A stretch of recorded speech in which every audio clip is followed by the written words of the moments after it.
Yeah, it's not too late. You have to do it last minute. The problem is yesterday, we watched it through Providence. A lot of information. People who watched it at home or fishing had no trouble. People in Providence had a lot of trouble. So just be warned that it might not come off so well, in which case. But the archived edition came out perfect. So you may have trouble with the live, and you may not. But we just want people to hear. I just have phones, so I don't want to be going up. Yeah. So if it doesn't come through, an hour after. Oh, hello. All right. How are you today? Fine, thank you. How are you? Yeah, Thanks, well. Good to see you All right, back. Thank you. thanks. You're going to be able to join us for lunch too. Right? Yes. Great, great. It's so funny, 3 people said to me, does it start at 12:15? No. And I'm like, Oh, it's probably fine. and then I realized I see the 5, and you think, Shall we start?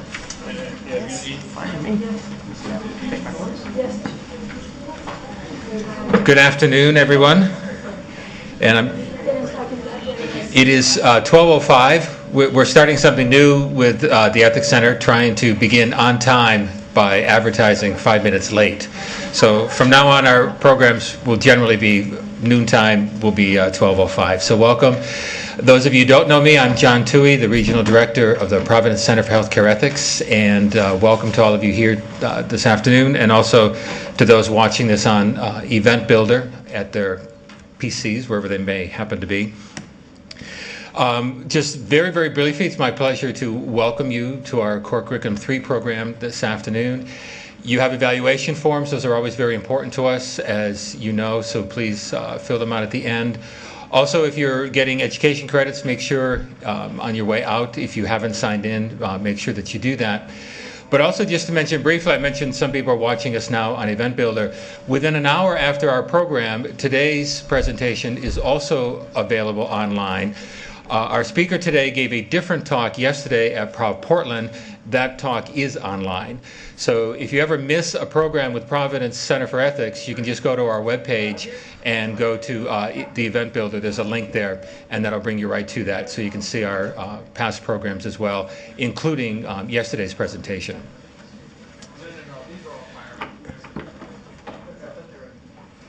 So before I ask Barbara Siegel, our Director of Programs, to introduce our speaker, I want to begin with a brief reflection, and I hope it fits the theme, since integrity appeared in the title. I don't know what our speaker is going to say yet. It was a different talk yesterday. But this is a poem by Edward Sanford Martin, which I thought was quite good regardless. Within my earthly temple, there's a crowd. There's one of us that's humble, one that's proud. There's one that's broken-hearted for sins. There's one that, unrepentant, sits and grins. There's one that loves neighbor as self, and one that cares for naught but fame and self. From such corroding care, I should be free, if I could once determine which is me. The Center's Director for Programs, Barbara Siegel, will introduce our speaker. At the end of it, we'll have plenty of time for question and answers, and I'll moderate that session, so I'll be back. Good afternoon. Yesterday at PPMC, our speaker, Dr. Margaret Mohrmann, spoke on spirituality, ethics, and medicine. In her, what I found a very inspiring presentation, she addressed what she termed the often uncomfortable relationship between spirituality, ethics, and medicine, and the need for clinicians to find a common language to address that embraces all three of these dimensions. Today, she will be addressing integrity in medicine, a subject which she touched upon yesterday and which she is well qualified to address. Her rich background as a pediatrician, theological ethicist, and professor of religion gives her a depth of knowledge and experience to bring to this topic. Also, on a more personal note, I had the great pleasure to interact with her over the last several months in preparing for her visit, and I can attest to her personal integrity as well as her professional interest in this topic. Dr. Mohrmann is the Emily Davey and Joseph F. Cornfield Foundation Professor of Biomedical Ethics, and Director of the Program in Biomedical Ethics at the University of Virginia. She is also Professor of Pediatrics and Medical Education and an Associate Professor of Religious Studies at the university. She is a gifted teacher, having earned numerous teaching awards, and is a noted national speaker in both academic and public settings. She is the author of several books, including Attending Children, A Doctor's Education, Medicine as Ministry, Reflections on Suffering, Ethics, and Hope, and Ethical Grounding for a Profession of Hospital Chaplaincy, for a 2008 Hastings Center report. So please join me in welcoming her to St. Vincent's.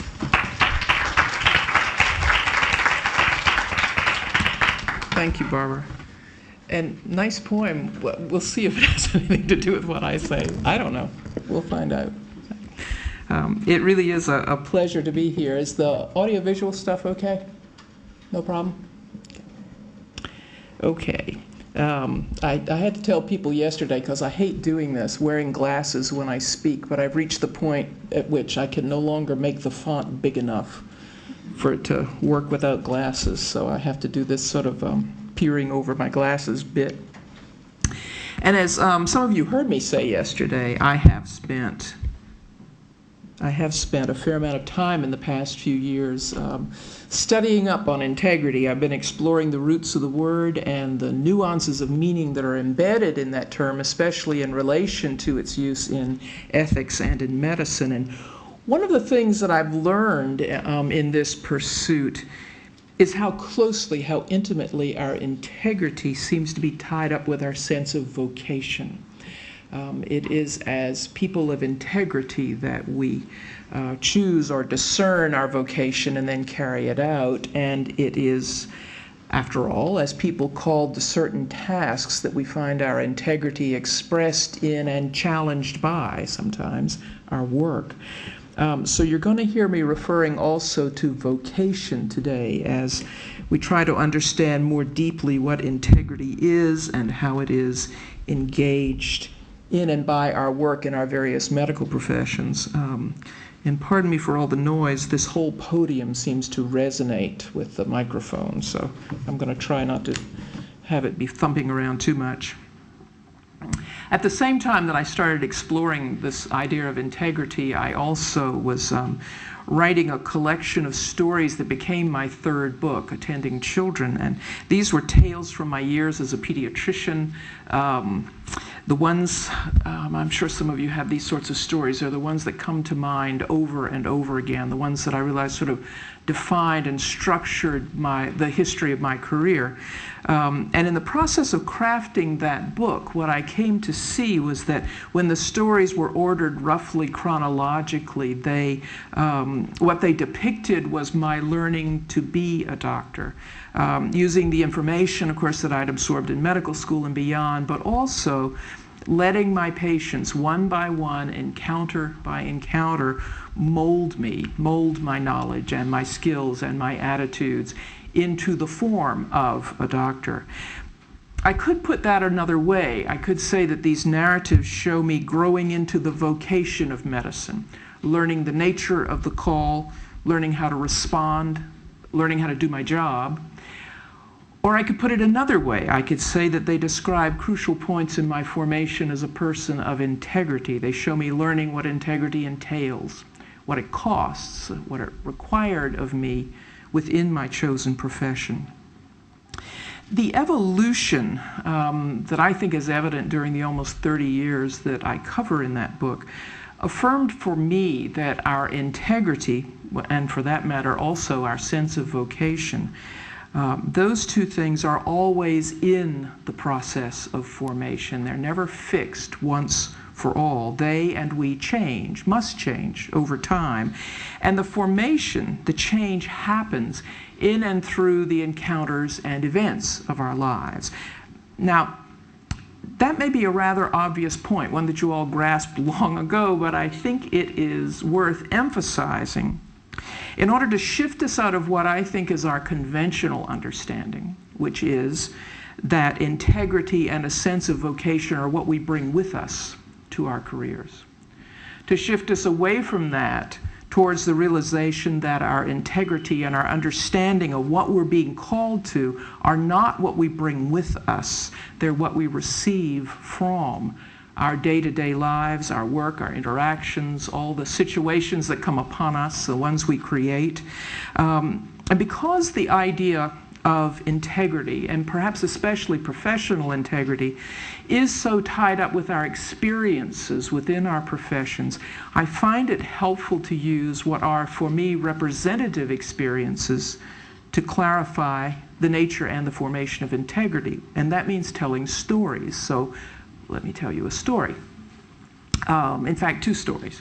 Two brief and, for me, difficult tales that come from the beginning of my internship in pediatrics. My first month as an intern, I was assigned to the floor that housed children who were 2 to 12 years old. And during that month, one of my patients was a 2-year-old boy whom I will call Joel. Joel had severe congenital heart disease. I don't now recall the specifics of that. What I do remember is that he had been admitted for a sort of final evaluation to see if there was anything else that could be done to palliate his disorder. At that time, this is 1973, there really wasn't anything that could be done to correct it, but the cardiologist wanted to see if there was anything they could do to buy him a little more time, maybe even a few more good years. Joel was sick. He was undergrown. He was about the size of a 9-month-old. After I took the history and examined him, I took him into the treatment room in order to draw blood for his admission blood tests. And at just about the time I slipped the needle into his vein, Joel stopped breathing. So we immediately began resuscitation. We moved him into the PICU, the Pediatric Intensive Care Unit. And he initially responded to our interventions, but not for long. His damaged, malformed heart really couldn't support him any longer. Well, during those few hours, while we worked on him, as the phrase goes, the senior resident assigned me, July intern, to report to Joel's parents periodically. So 2 or 3 times, I went out to the waiting room to tell them what we were doing, how we were trying to bring him back around. And then when it became clear that there was no point in continuing the resuscitation, it became clear that Joel could not be saved, I was sent out to parents once again to tell them so. They were sitting together on the sofa holding hands. I stood in front of them and I said, well, nothing seems to be working. Joel hasn't responded to anything we're doing. And his mother looked up at me for a long moment and she said, are you trying to tell me that my baby is dead? Yes, I said, I'm sorry. And I left them and went back to Joel's bedside. I didn't really know until she asked me that that was what I was trying to say. After all, my colleagues had used the same circumlocution, nothing's working, and I had not yet translated that euphemism for myself. Joel's mother did it for me, and I was appalled then as now that I had forced her to tell me that her child had died. The next month of my internship, I worked on the service with children under 2 years of age, where another of my patients died. And this little boy, Rashad, only 8 months old, had a severe viral pneumonia that took less than 24 hours to kill him. He hemorrhaged into his lungs. We couldn't keep his oxygen levels up. Nothing we were doing made any difference. So Rashad was near death with really no hope of rescue, and I was sent out to tell his mother this. So it flashed through my mind on the short walk to that PICU waiting room that I must not make the same mistake that I had made the month before with Joel's parents.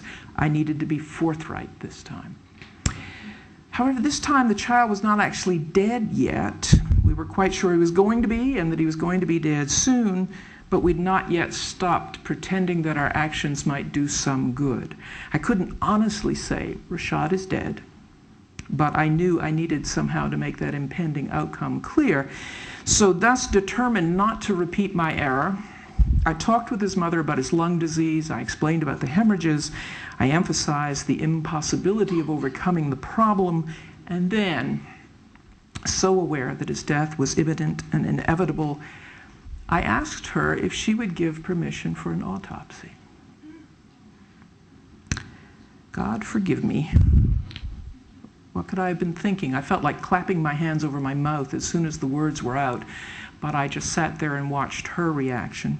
She took the papers from my hand.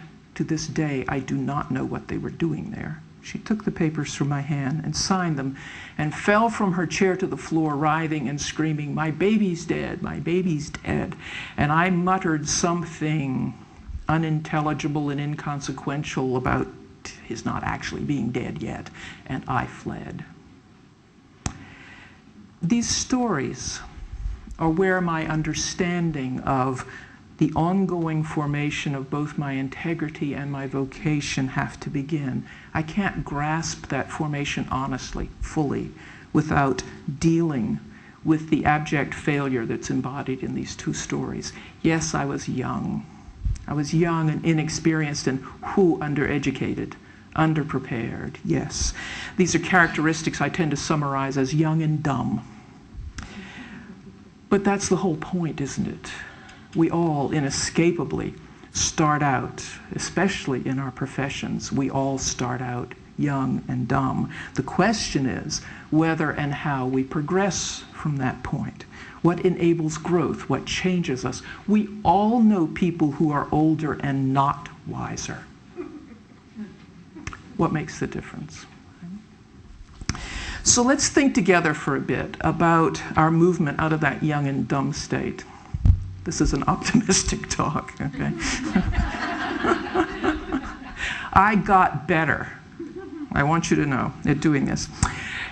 So let's talk about our movement out of that young and dumb state into lives of greater integrity, into a fuller and more satisfying grasp of our vocation. And along the way, I think we were going to observe how crucial the stories we tell ourselves, the stories we tell each other, how crucial they are for our ability to recognize that formation and to let it happen, to let it shape us, to let it go forward.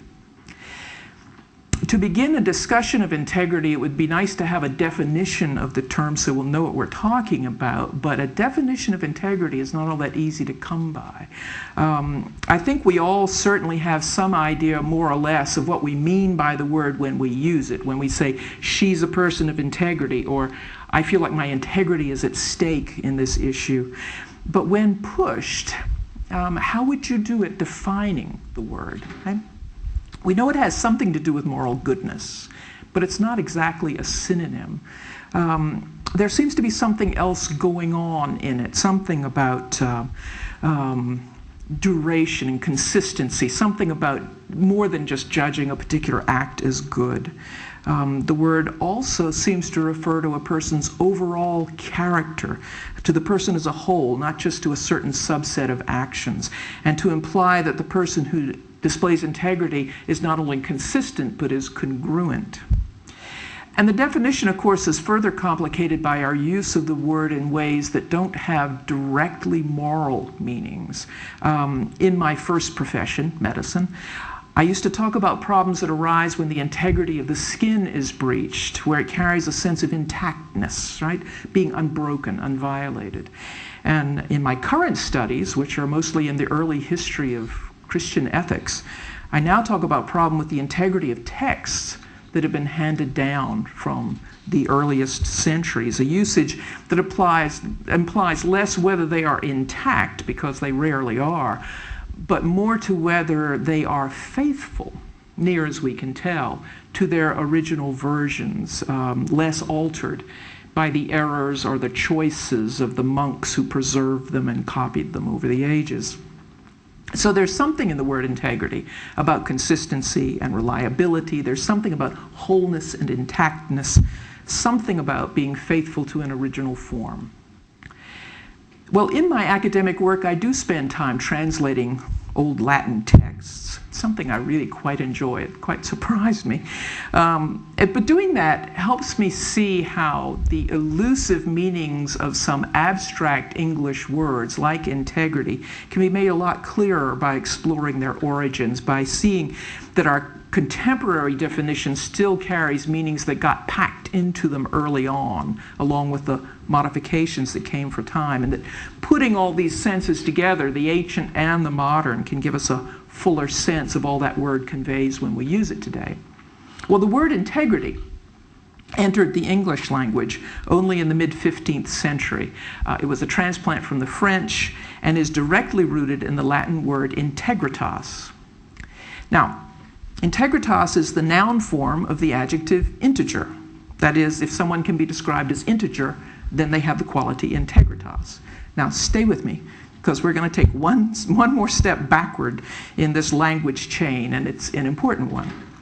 The adjective integer is a compound of the negative particle in and a form of the verb tangere, which means to touch.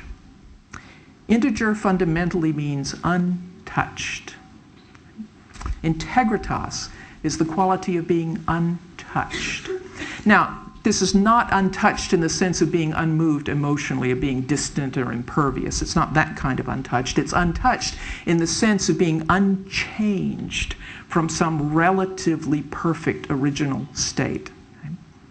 So integer implies that the person or thing that's being described is both whole, it has nothing missing, that nothing's been taken away, and spotless or unblemished, untouched. Those two senses.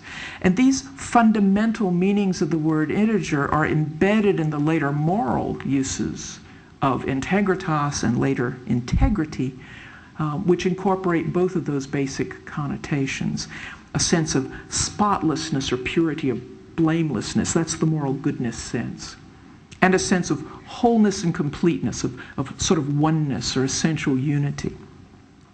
And along with them, that idea of being untouched retains the idea of faithfulness to some original version, a meaning that often now applies to old texts, but also has significant resonances for our moral and theological understanding of what integrity means. So I'm going to talk briefly about integrity as wholeness, as oneness. And then, unlike yesterday, I'm going to turn to focus primarily on our understanding of integrity as a form of moral goodness. Okay? So integrity is wholeness. As part of the definition, we can say that persons have integrity insofar as they comprise one being, a single unity. Integer, after all, is the word we now use in English to denote a single whole number. I mentioned this yesterday, a single whole number. It's not multiple, it's not fractionated. One. So to have integrity is to be a whole person, is to be one person. Now, for ease of discussion, we talk about persons as though we're divisible into parts, into body and mind and spirit and soul. But we know, and the meaning of the word integrity insists, that we're not a conglomerate of parts. We're not separable pieces of a puzzle. We are single unities. And we who are interested, and I'm obviously assuming I can include you in this category with me, we who are interested in the spiritual and the transcendent aspects of persons as well as in their physicality, sometimes need to remind ourselves at times of this oneness, this singleness that defines the integrity of our patients as well as of ourselves. That is, in our good and right efforts to expand the notion of healing beyond the needs of the body, to recognize and attend to the needs of mind and spirit as well, it's important that we not overcorrect. It is good to resist a dominance of intention to the body alone, to resist medicine's sometimes inclination to attend solely to biochemical and biophysical processes and the things that tune them up. But in resisting that, we must not substitute a different hierarchy, the one in which spirit or mind becomes dominant and body is discounted. Integrity rejects any definition that reads the oneness of the human person as a matter of two or more parts being held together in some hierarchical order.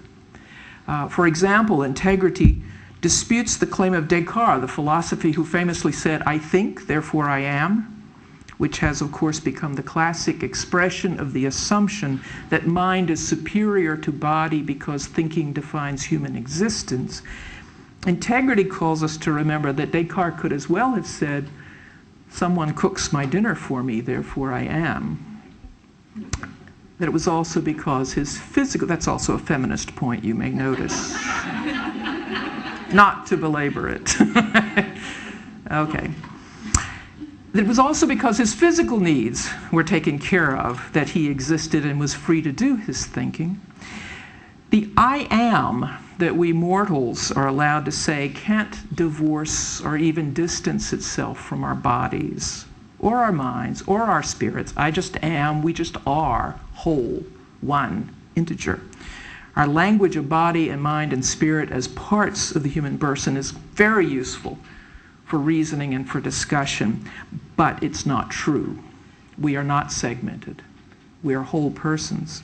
So that's one part of a working definition of integrity. We say persons have integrity insofar as they comprise one being, a single unity.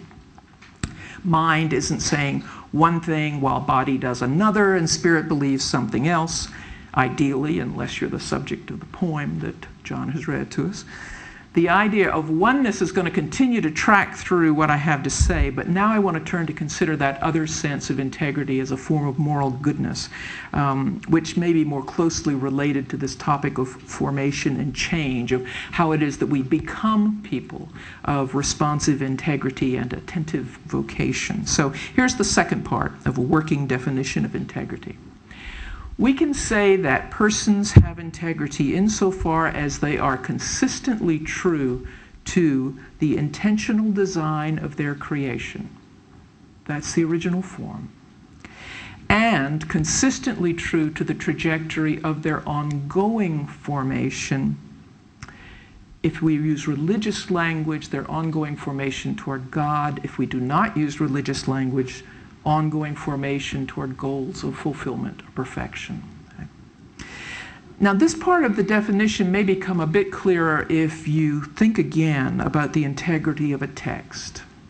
Remember that integrity, when it's used in regard to a text, refers to how faithfully the text approximates its original version, how little has been altered or lost.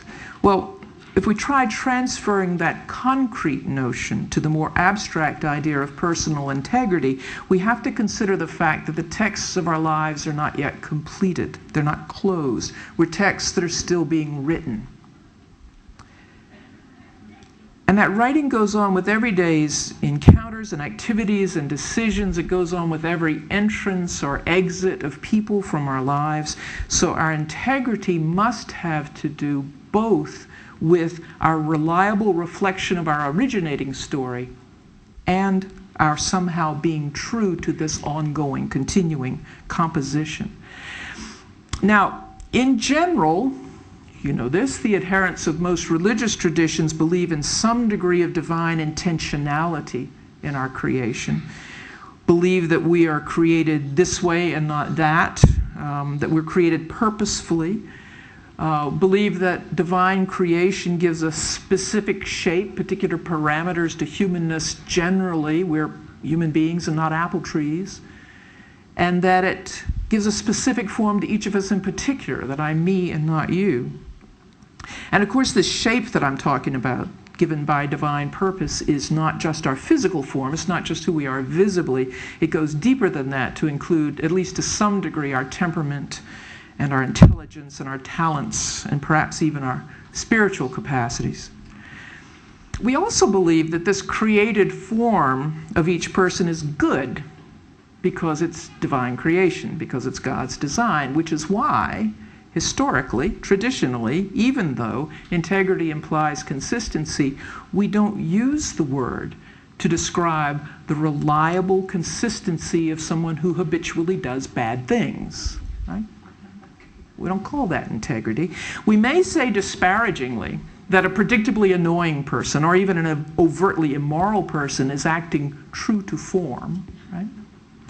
But we wouldn't seriously consider or refer to such a person as having integrity. In fact, I think when we use that phrase, true to form, it's really an underlying criticism of the person for having substituted and then followed a corrupted form of his or her humanity.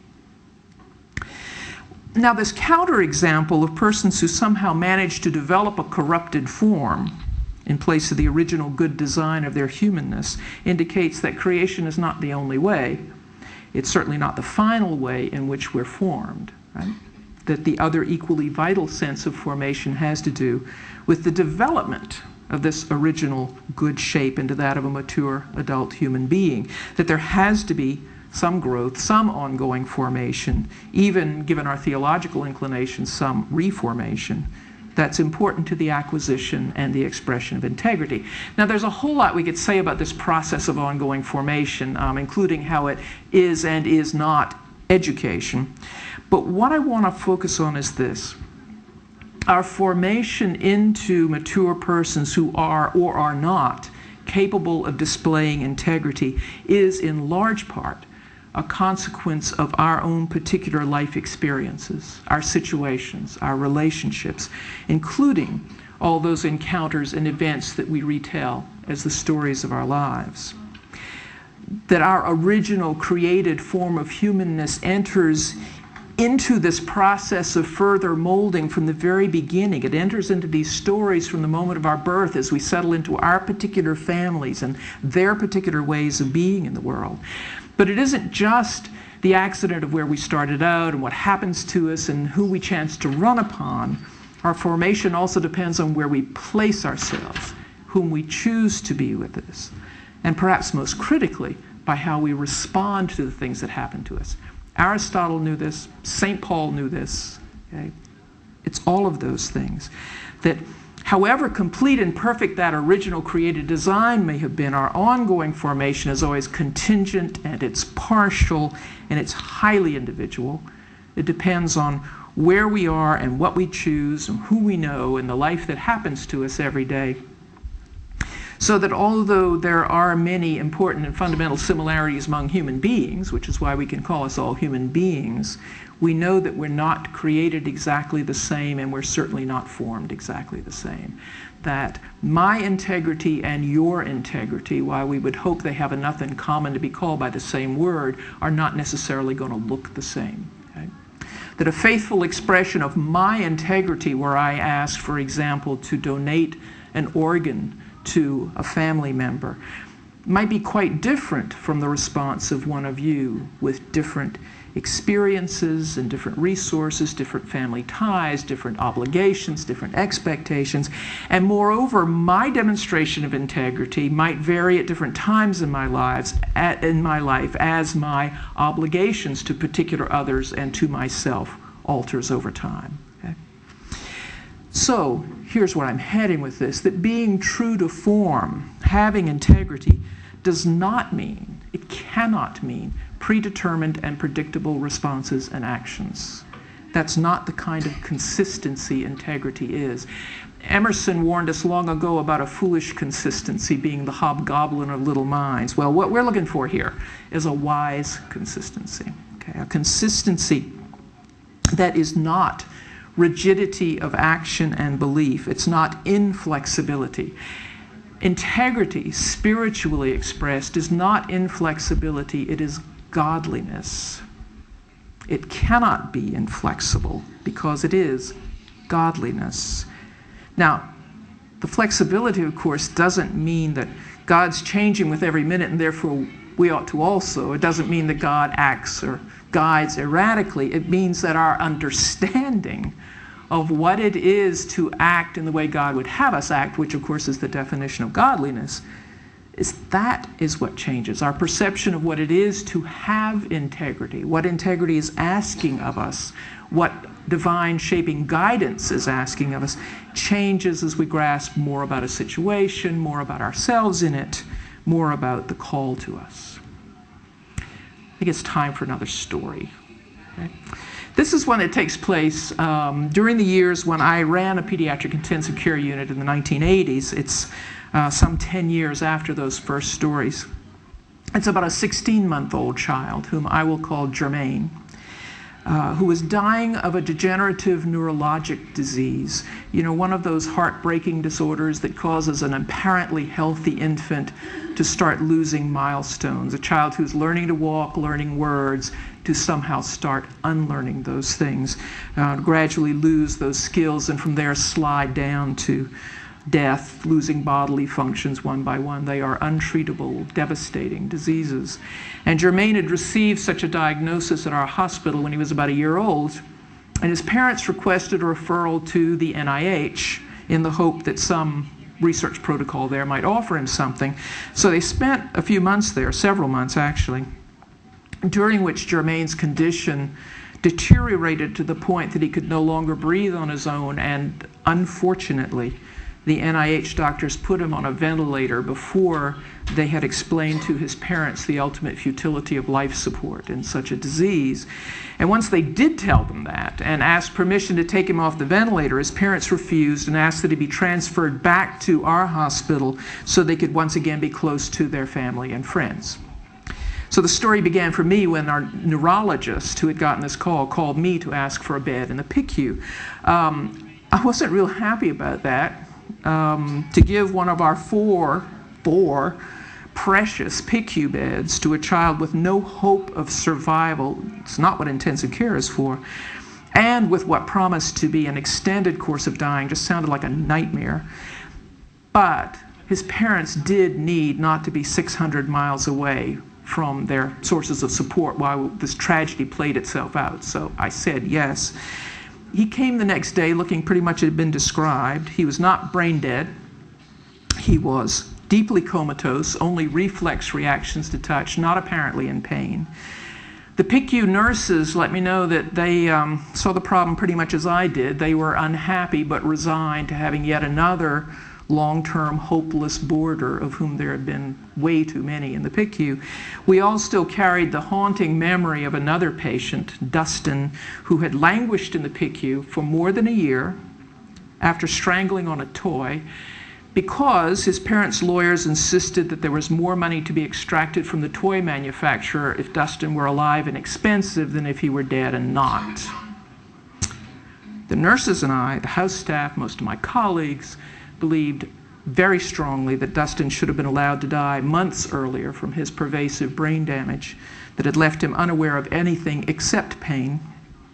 But instead, he'd been kept alive by all extraordinary means until one day, blessedly, he contracted an overwhelming infection and died quite quickly despite treatment. But the long days of caring for him and caring about him had taken their toll on the PICU staff. Dustin, that word, had become the unit's shorthand for all that's so difficult, even intolerable, about pediatric intensive care. And as the nurses and I talked about Germain, I think we all saw Dustin's ghost sort of hovering in the background. Well, 2 days after Germain was admitted, the neurologist asked to transfer him to my service. He told me he just couldn't work with the parents. They wouldn't accept the diagnosis or the fact that Germain was dying. They wouldn't hear of taking him off the ventilator, wouldn't even let him talk to them about it.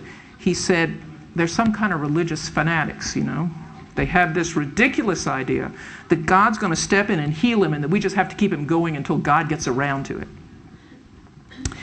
So I said yes. I was a bit reluctant, but to be honest, as one must when one is telling stories like this, I was good at working with difficult families, I believed. I was sure I could convince them to take Germain off the ventilator. I even remember thinking, I'll have him out of here in a week. Not as young, but still a little dumb. You know, self-righteousness is a constant temptation for those of us who profess medicine, and a most effective blinder, as I kept learning the hard way. Well, I examined Germain, and I had my first long conversation with his parents, and it was really a revelation. I learned a lot about them, a lot about their family. We talked about what it had been like for them to hear the verdict, and they told me that they'd never doubted the explanations, they'd never doubted the prognosis. They just didn't believe that the medical pronouncements were the last word on Germain. Their faith, which was the central motif of their lives, assured them that God was in charge of prognoses and that God could effect a cure or some other form of recovery, despite the hopeless picture presented by the medical experts. They didn't know whether God would do that. They were far from blindly optimistic, but they were quite sure that the decision was God's to make. not theirs, and certainly not ours. Well, I respected their strength. I even admired it, their understanding of the situation, the solidity of their belief. They were intelligent, reasonable people, not the fanatics described to me, and they were facing an unfathomable grief with courage and steadfastness and with integrity, remaining faithful to the truth of their lives.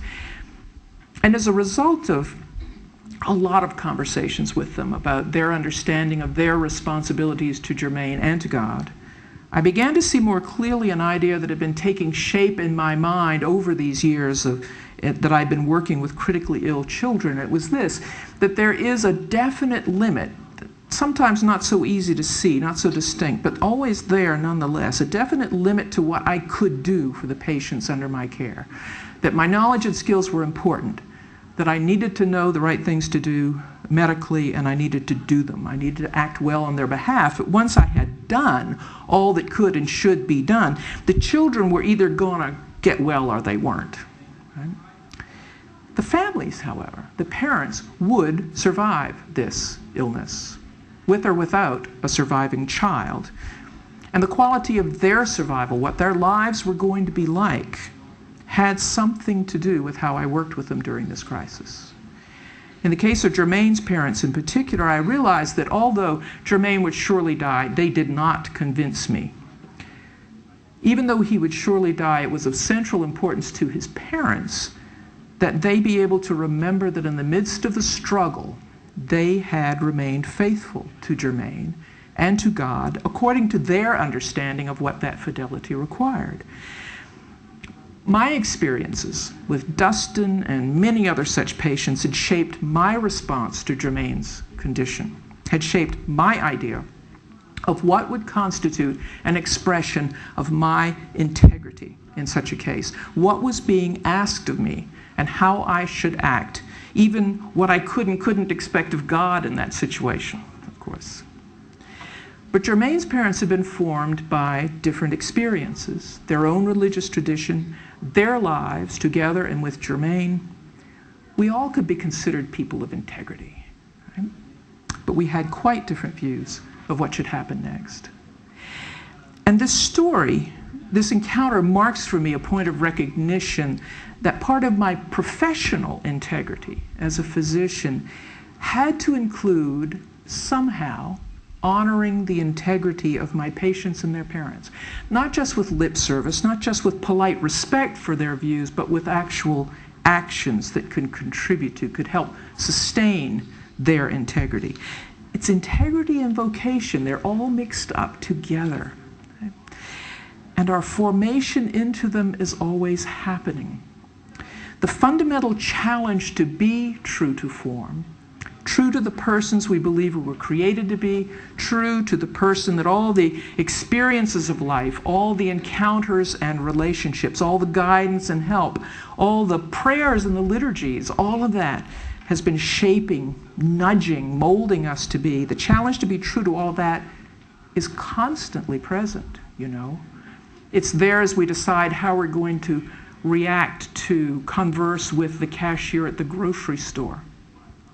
It's there as we decide how we're going to respond to the latest outrage or inconvenience perpetrated by spouse or by child.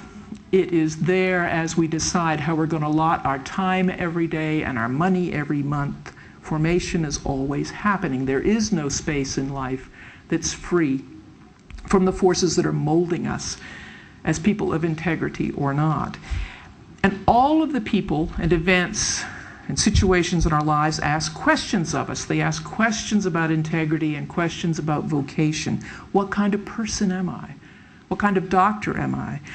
A Christian ethicist of the mid-20th century, H. Richard Niebuhr, this is Reinhold Niebuhr's brother, insisted that the central question necessary for anyone who wishes to live a responsible and responsive life, the central question is, what is going on?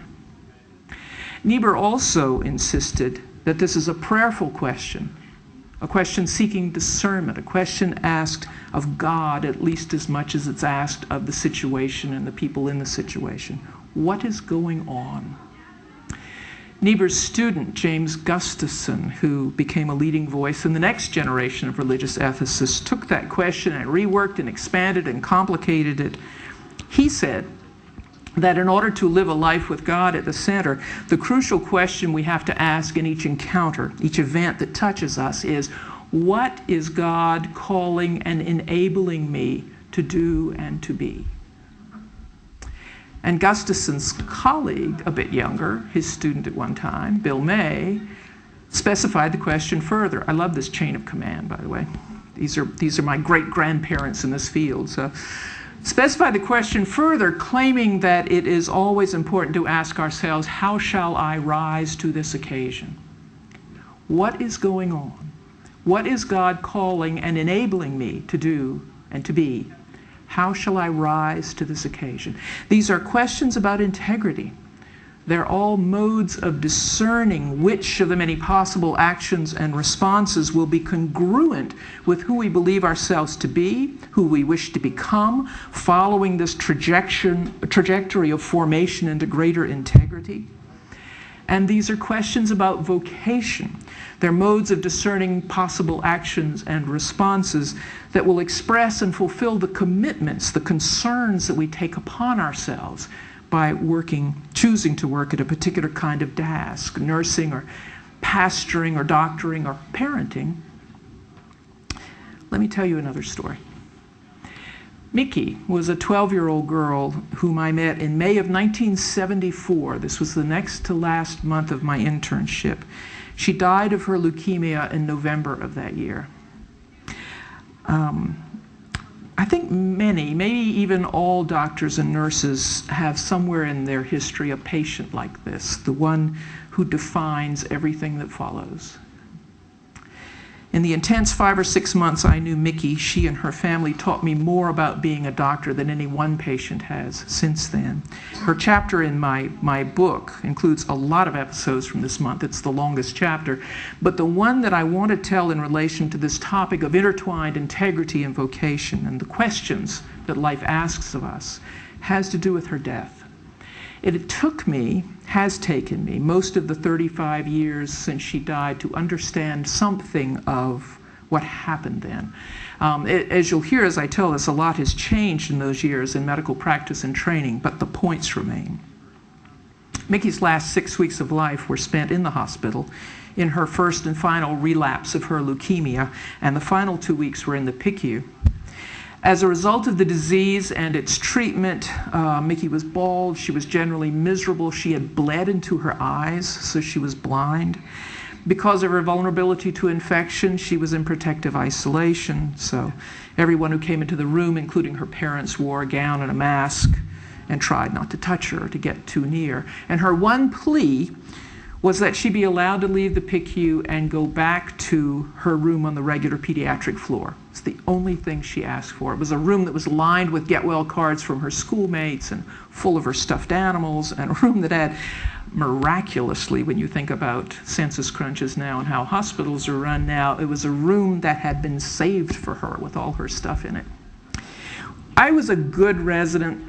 I followed protocols. I believed in how we did things. She had to be in the PICU. She had to be in isolation. We had to keep treating her.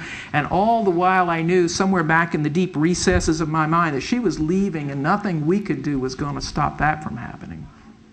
And one day, when her mother, Mary, and I were together in Mickey's PICU room, we're gowned and masked, I was standing at the head of the bed checking on her when Mickey roused up from her usual sort of dozy, semi-conscious, sleepy state. And her blind eyes stared out into the room and she said, "I want to kiss someone." I thought I hadn't heard her correctly. What'd you say, Mick? So more clearly, more forcefully this time, she repeated it. "I want to kiss someone." And I will tell you that even then, 1974, unformed as I was, even then I realized that I had that moment learned what it felt like to have my heart break. It's 35 years later and it's still a hard story for me to tell. So I called Mary, her mother, over and I told her to take her mask off that Mickey wanted to kiss. And she said, "Is that all right?" I said, "You bet it is. You go right ahead." So Mary untied her mask and she bent down and She kissed Mickey, rested her cheek on hers for a long moment, and Mickey smiled and fell back asleep. Mary turned away from me as she got up to redo her mask. But as I watched her, I had one of those unmistakable epiphanies, you know, the revelation of the obvious. I said, Mary, you don't need to put the mask back on. You've kissed her. What's the point? Well, indeed, what's the point? We knew she was dying. We knew an infection could be the final blow as much as bleeding could be, but we also knew that the name of the final blow didn't much matter. Why maintain the isolation? Why had her last sight of her parents been of their eyes only? Rest of their faces hidden, their hands hesitant to touch her lest they harm her somehow. So I started working on my various supervisors and finally managed, after a few days and a good bit of wrangling, I managed to get her off isolation, and then I even managed to get her transferred out of the PICU back to her old room. Her parents and the nurses and I knew, we said it out loud, we knew she was dying. We knew there was no more to be done to her. We knew she needed to be allowed to die in something close to some semblance of home with her family around her. We knew that's what the move out of the PICU meant. And once she was settled into her old room, we told her that's where she was. Almost immediately, and again with a big smile on her face, she settled into really the most peaceful sleep we'd seen in the past few weeks. It was early evening by then, and I wasn't on call. I wasn't even on that service at that time. I was on an elective. So I went home after agreeing with her parents and telling the nurses that we wouldn't be at all surprised if she died that night, now that she was back where she wanted to be. Well, about an hour after I got home, the phone rang. It was the resident on call. Mickey had arrested. The on-call team had resuscitated her and moved her back to the PICU and hooked her up to a ventilator. Right. I rushed back to the hospital. By the time I got there, she was dead. She had arrested again, and they couldn't bring her back, although they tried. I went in to see her. She was back in the same room she'd been moved out of earlier that day, and then I went to see her parents, who were in a conference room down the hall. And as I walked into the room, Mickey's father jumped up and hugged me, crying, and he said, "We tried to tell him, Dr. Mohrmann. We tried to tell him. We knew she was dying. We knew it was time. We tried to stop him, but they did it anyway." And the whole time they were in there working on her, I sat in that waiting room and just kept saying, "Beat him, Mick, beat him." And she did. The doctors who resuscitated Mickey that night were no doubt, and I do not mean this sarcastically, they were no doubt carrying out their vocations as healers. They were expressing their professional integrity. They were doing their duty as they understood it. Had I asked, they might even have said, in fact, one of them did, this is what they were called to do, to preserve life, to never stop trying to conquer disease, to make people well. They had heard that call. They were being faithful to it. But they had not heard the more particular call that came from this child, Mickey, and her parents. Had they paid attention to the voice of vocation, as one theologian has put it, the voice of vocation that forces its way through to us from persons and their necessities. Had they heard that voice, I can't believe they would have acted as they did in a way that really directly opposed any possible meaning that healing could have had in that situation, in a way that kept her parents away from her at the moment of her death, in a way that even had her father leading a cheer for her death. Beat 'em, Mick. And what about me and my integrity, my vocation? It took me 30 years of thinking with this story, telling it to myself so many times, finally getting up the courage to write it down. 30 years to get some handle on my behavior that night, locked into my own ideas of the nature of my job and my responsibilities within the system, and surely also struggling with my own grief over her impending death. I had left the hospital that night without ever saying to the doctors on call, "She may well die tonight, and when she does, let her go. She's ready. Her parents are ready. There's no reason to fight any longer. There are lots of reasons not to." I never said it. I went home without responding to that final call for healing without rising to the occasion. The real question of vocation ultimately is not whether you heard the right call originally. Okay? It's really not whether you should be a minister or a doctor or a nurse or something else. The true enduring question of vocation is much more like, what's going on? What am I being called and enabled to do and to be right now? And the real question of professional integrity is not whether you can be relied on to respond in the same way every time an apparently similar situation arises. Always to resuscitate, to maintain life no matter what, or always to let an obviously dying person go. Never to provide contraception to a 16-year-old, or always to give anybody who asks for it contraception. Always to give a brutally honest prognosis, or always to fudge the facts in the name of hope. None of these options demonstrates integrity. They are only a foolish consistency. The real enduring emblem of integrity is whether you're willing to ask in each of those situations, what is going on? What am I being called to do and to be right now? How should I rise to this occasion? Permit me one final story, and then we'll be done. A man was going down from Jerusalem to Jericho, and he fell among robbers. Stop me if you've heard this one. This story, okay, we're done. This story about the Good Samaritan, you know this story, but today I want to remind you of one particular point, in fact, one particular word in the story. You remember that before the Samaritan came along, 2 other people came by, saw the injured man, walked on without offering assistance, right? Well, it's clear from the way the story is written that all 3 men, the Samaritan and the 2 who passed by, all of them saw the injured man. They saw his wounds. They saw his desperate state. The word in the Greek that's used for their seeing is the same all 3 times. The Samaritan didn't see differently, didn't see more intensely, didn't particularly see more knowledgeably. Right? The difference was that the Samaritan saw and was moved.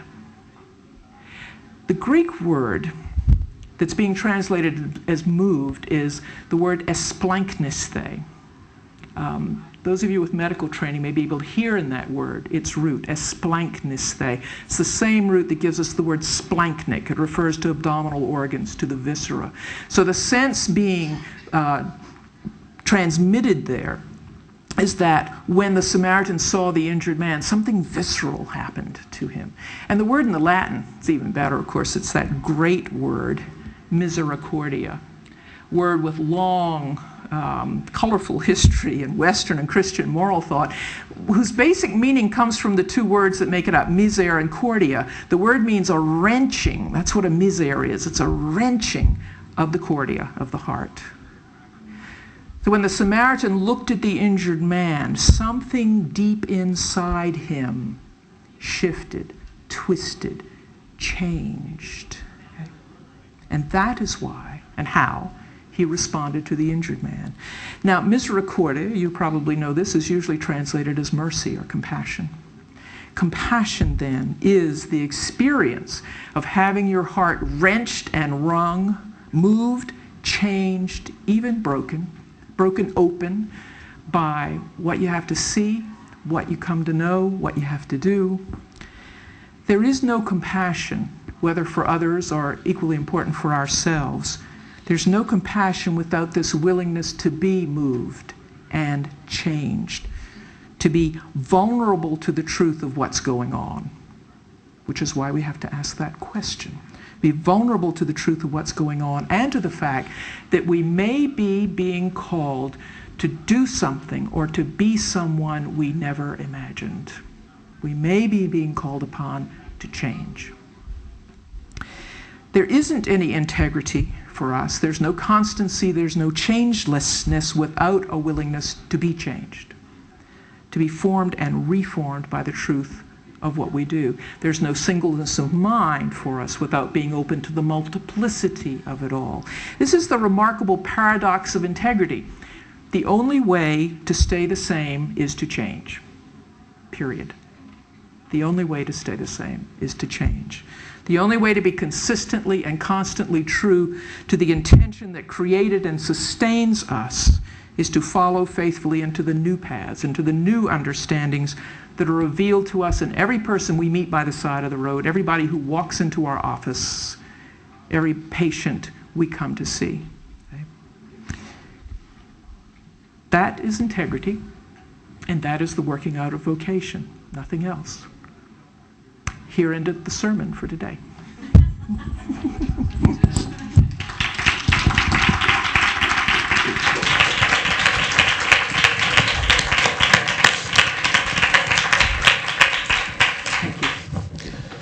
You asked permission to tell another story. I think you probably need not ask.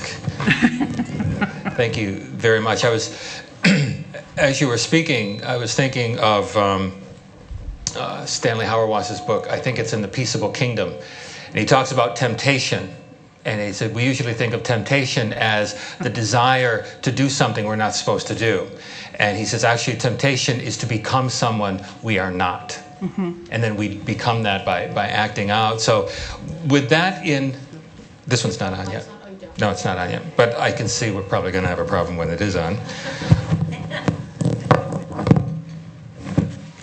So with that in mind, what I was going to ask is... Well, for our Q&A, because there's people listening to this, watching this on the web, as well as it's being recorded, we really do need to use the microphone as effectively as possible, because even if we can hear ourselves in here, the people on the web get a little irritated, understandably, for all these gaps of silence. So I'll pass it around, and maybe since we only have 2 aisles, you can kind of pass it to each other. But I want to start with a question, if I can. Especially the way you wrapped up that the unwillingness, I think, to be vulnerable is, I was going to say, what's the major obstacle to having integrity? So I'm going to think that you answered it by saying we don't want to be vulnerable. What virtues, if I can use theological language, do we need as professionals to acquire to keep that, to live with, and to keep that willingness to be vulnerable out there? Other than faith, hope, and love? Other than faith, hope, and love, yeah. For the sake of argument. That's an interesting question. I think there are a couple. One is patience. One of my favorite words, one of my favorite Latin verbs, patior, passus est. It means to undergo or to suffer or to endure, to experience. The word from which we get patient. It's why we should never call our patients clients, by the way. Clients are those who beg patronage from someone else. Patients are those who suffer, who undergo experiences. So yeah, I don't like that particular trend into client talking. And it reminds us that many of the things that happen to us are passions, which comes also from the same word. They're the opposite of actions. They're things that happen to us, not things we do. And what patience does is it's the virtue that allows us to undergo it and be changed by it, the virtue of patience.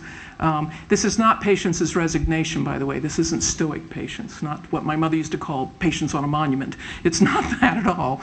It is the patience of, what is it, Romans 3:5, 5:5, something like that. To patience, troubles produce patience, and patience produces character, and character produces hope. And hope does not desert us because the love of God has been poured into our hearts. That's the patience we're talking about, paciencia, endurance. Other virtue is fidelity. Fidelity to all manner of things. One of the difficult things about practicing medicine in any of the medical professions, actually it's almost, I would have to say the difficulty in almost any vocation is that we always have multiple fidelity commitments. That doesn't mean we don't have to be faithful to them all. It doesn't mean we can dismiss it. It means that we do have to make choices about which fidelities trump in particular situations. So we have to attend to what faithfulness is calling us to whom we are being called to be faithful, or to what in this particular situation. And probably the other virtue that needs to be mentioned is humility. The humility that allows us to remain open to what may come next, to remain open to the fact that we don't yet have the answer. We don't yet know what's being asked of us. what we're being called to do, the humility to be patient and faithful and wait and discern what the calling is. And I'm open to any other possibilities of virtue. Those are the three that come to mind. Questions? Comments? Stories?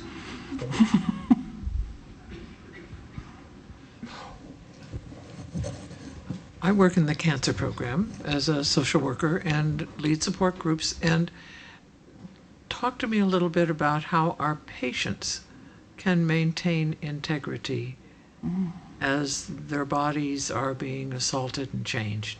And of course, every other part of them as well. Right. That's a really good question, because I think part of our task is helping patients maintain integrity, or at least helping them recognize that that's a task. I mean, that may be the bare minimum that we're called upon to do, is say, this too is going on. I think, part of what I was talking about the oneness of integrity is important here. That our integrity does not depend on, cannot depend on our bodies remaining the way they've always been. Otherwise, we'd all lose our integrity as we age, right? So the changes that happen to our bodies do not necessarily, should not be able to shake our integrity. That integrity is about something much deeper than that. That even the integrity of the texts I've talked about, their form may actually change, things may be altered or lost, but as long as they're faithful to the sense of the original version, then these texts have some integrity. So it may be, I'm talking off the top of my head here, obviously, but it may be useful to help patients explore openly how they understand their integrity and how that's changing for them. Part of the patience and the fidelity, part of having integrity, is being able to discern what comes next, how I now understand what my integrity is. So it's not losing it, it's reconceiving it. What it means now to me to have integrity.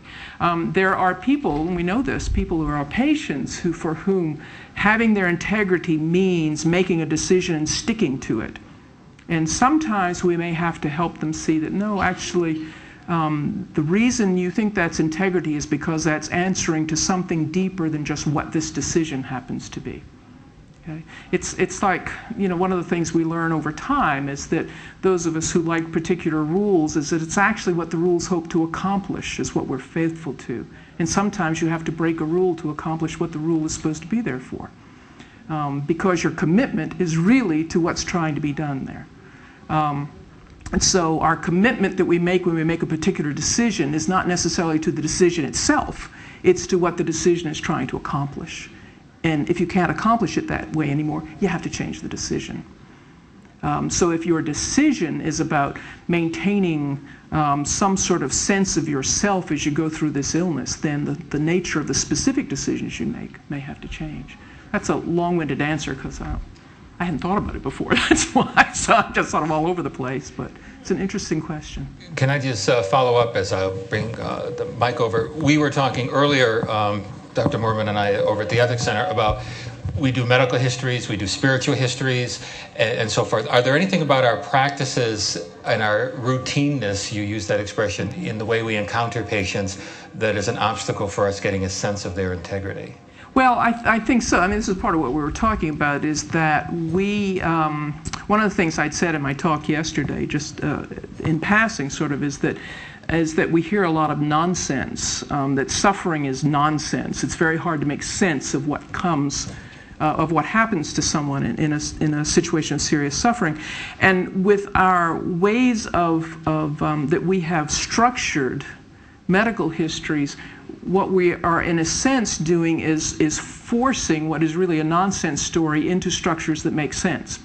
Now there can be goodness in that, sort of imposing sense on a nonsense thing, but we lose the sense of nonsense when we do that. We lose the story when we do that. And we may lose some really important things about what's going on with the patient, about what, for example, defines this person's integrity. I mean, it can be really easy because of the structures we put things into to assume that integrity has to do with making punctual decisions and, you know, holding true to things you've decided, whereas it may actually be a lot more complicated than that and a lot more narrative than punctual, a lot more, what's the word I want that's not punctual? Well, something we were talking about, the non-random, non-linear, right? Right, exactly. Much more complicated than that. Jim. I'm curious as to how you responded. You presented a good example of a conflict that comes up when you do critical care. Your child with a progressive neurologic disease. Right. On the one hand, you realized that the parents were entirely justified. They hoped for a miracle. It was their faith. But on the other hand, you had 4 beds in your unit. Mm-hmm. You have the conflict of your own sense of social justice. Perhaps you didn't need the bed right that moment, but there are always limits in health care. Right. How do you resolve that issue of the individual versus social? Right. It's a great question, and actually, when the fuller story that's in my book gets into that. I didn't in this because of other issues I was going at, but it seems to me that being able to recognize that there really are 2 or more moral obligations, moral compulsions that are operative here, both to take care of Jermaine's family, but also to honor social justice needs. That it's really important, even when we decide that one trumps the other, to realize that the one that's trumped doesn't go away. Okay? That the decision to, say, honor them and not the social justice needs doesn't mean I don't still have obligations to social justice. And that may mean that I need to mourn the principle that I cannot uphold. It's like when you make decisions about the difference between prolonging someone's life and relieving their suffering. Sometimes you cannot do both things. But that doesn't mean that the one you can't do doesn't count anymore. Having said that, once you recognize that these 2 calls on you are really both important, that one is not to be dismissed, what that does is allow the creative tension to happen. Okay? So that you try then to find a way, not honor one and not the other, but try to find some way to honor both the best way you can. Knowing you can't honor either one fully without undercutting the other one. What I did in this situation, and fortunately this was a family that this worked with. Okay, I know there are families whom it wouldn't. They had already told me that if Jermaine were brain dead, they would understand that. We could take him off the ventilator.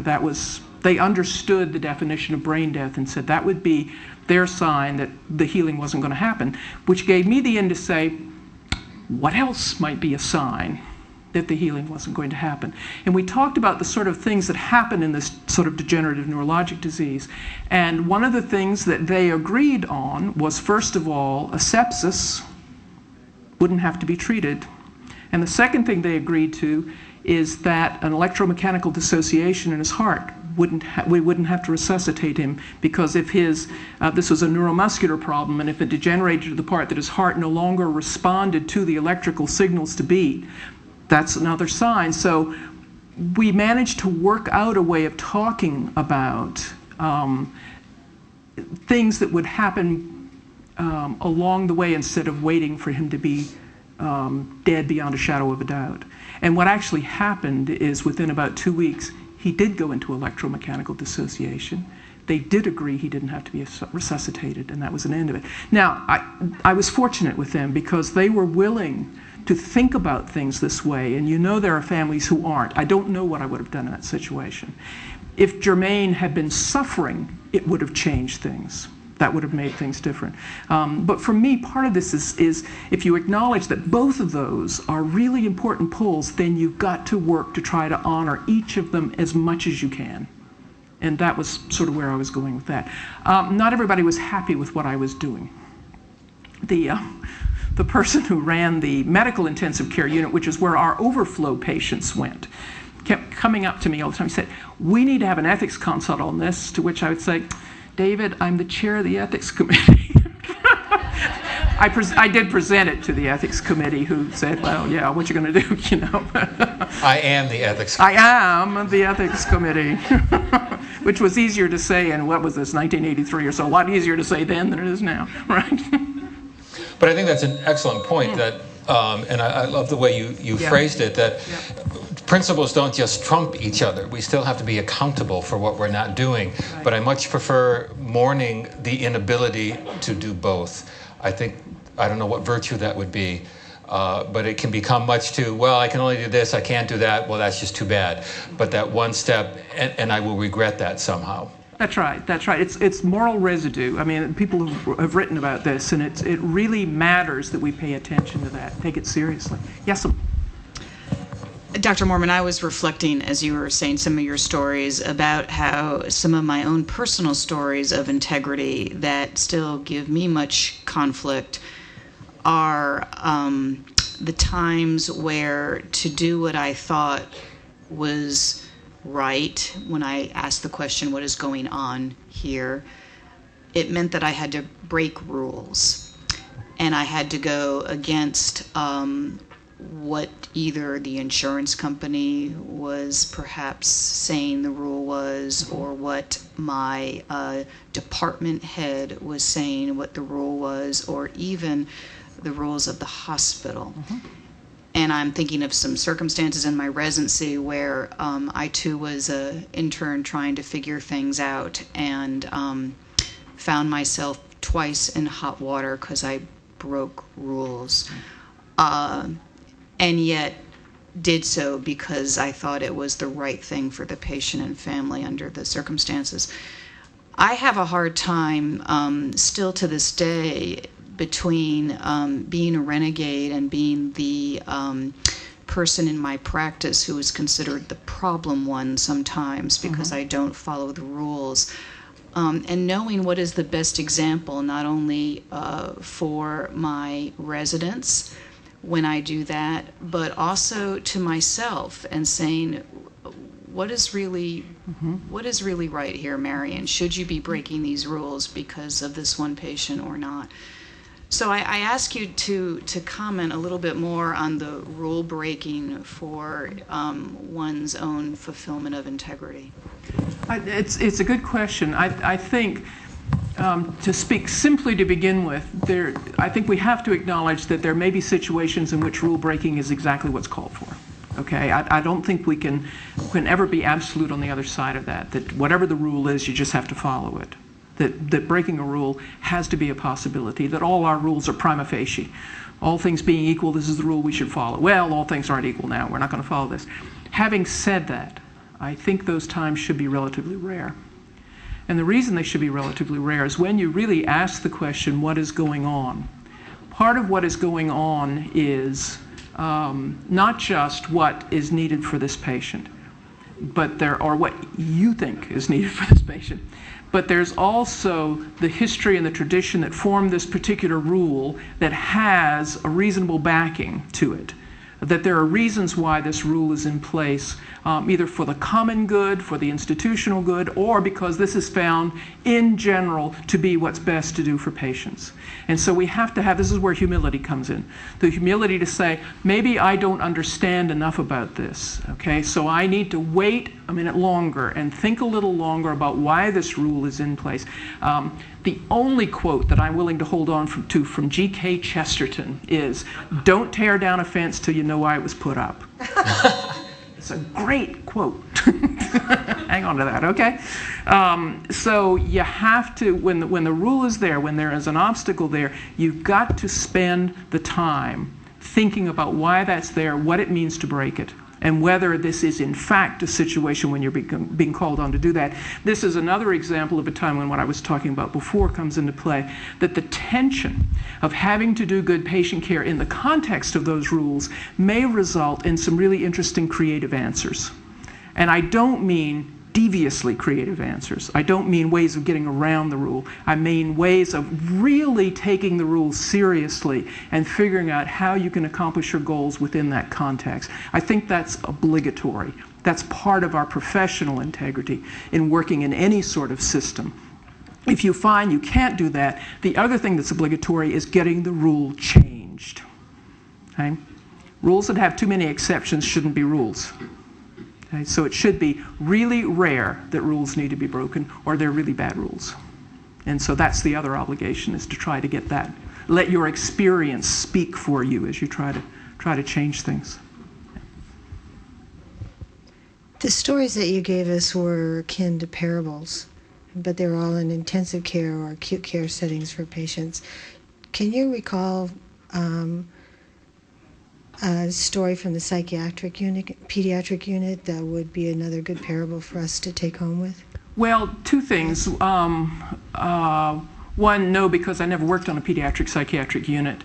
And two, because these aren't parables, these are true stories. Parables are it's sort of metaphorical hypotheticals as opposed to stories. And these are just the things that happened. And so one of the challenges for me when I was writing the book that has these stories is not to, pardon the expression, doctor them up. To write them as I remember, knowing that my memory had certainly done a lot of editing, but to write them as they were, so they're just what happened. So, and I don't have, I'm sorry, what are you thinking of, something in particular that you'd like to hear from psychiatry? How about just one more story? Since that's and that's what I remember times when I go to practices. The stories bring the metaphor.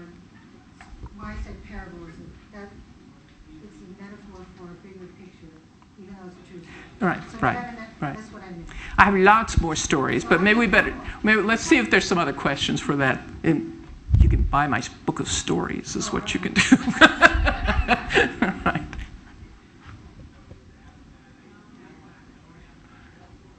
We are pretty close to time in any event. What is going on? What am I called and enabled to do? And how shall I rise to be? How shall I rise to the occasion? I think those are perfect summaries. And I want to thank you very, very much for sharing so much of yourself as well as your knowledge. Thank you. Thank you for your evaluation forms, and enjoy the rest of your day.